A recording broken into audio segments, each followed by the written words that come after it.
హనుమద్వ్రతం సందర్భంగా హనుమత్ ద్వాదశనామ స్తోత్రం.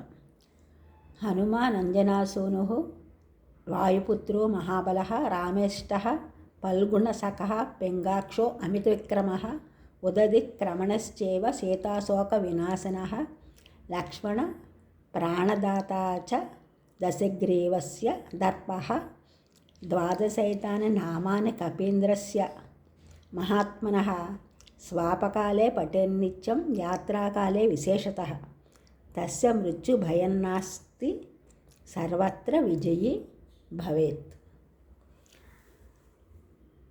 ఇవి ద్వాదశనామాలు. ఈ ద్వాదశనామాలు హనుమద్వ్రతం సందర్భంగా మనం చదువుకుంటే మంచిది. చెచ్చెర వాయువేగమగు శ్రీ రఘురాము శరంబునట్లు నే జొచ్చెద లంక నందకృప సుందరి కనపడకున్న నాకము జొచ్చెర నిట్లే నందు సతిన్ జోడమి కల్గిన్ గట్టి రావణన్ తెచ్చెద నెట్టులైన నృపున్ దేవిని తోడ్కొని వచ్చెద జుడి. హనుమ వానర మిత్రులతో ఈ విధంగా చెప్పాడు: మిత్రులారా, వాయువేగమున గల రామచంద్రమూర్తి బాణము వలె లంకను ప్రవేశించదను. అచ్చట సీతాదేవి కనపడదా ఎన ఇదే విధముగా స్వర్గమునకు పోయేదను. అక్కడ సీతాదేవిని కానరాకున్న రావణుని పట్టి తెచ్చేదనని, ఏ విధముగానైనా సీతాదేవిని పిలుచుకు వచ్చేదనని తెలిపాను. తెచ్చెద లంకను నెచ్చటికి గురొచ్చెద రావణుని బట్టి క్రూరతమైనే వచ్చెద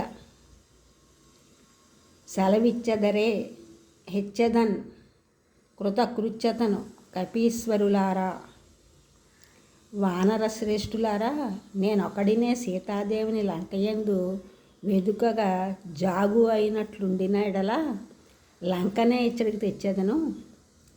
రావణుడు అడ్డం వచ్చిన వానిని దయలేక గోతిలో వేసి పాతిపెట్టెదను.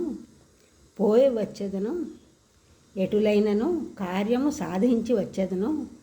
నాకు సెలవు ఇవ్వండి అని వానర శ్రేష్ఠులని అడిగాడు హనుమ.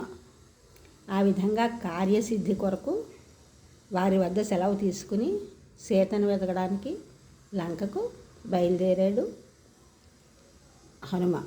హనుమ యొక్క దృఢ సంకల్పం అందరికీ కలగాలని మనం కోరుకుందాం. ఈ ఛానల్ చూసిన వారందరూ కూడా సబ్స్క్రైబ్ చేయండి, షేర్ చేయండి, లైక్ చేయండి, కామెంట్ చేయండి. సబ్స్క్రైబ్ చేసిన వారందరికీ కూడా కృతజ్ఞతలు. షేర్ చేసిన వారు, లైక్ చేసిన వారు, కామెంట్ చేసిన వారందరికీ కూడా ధన్యవాదములు.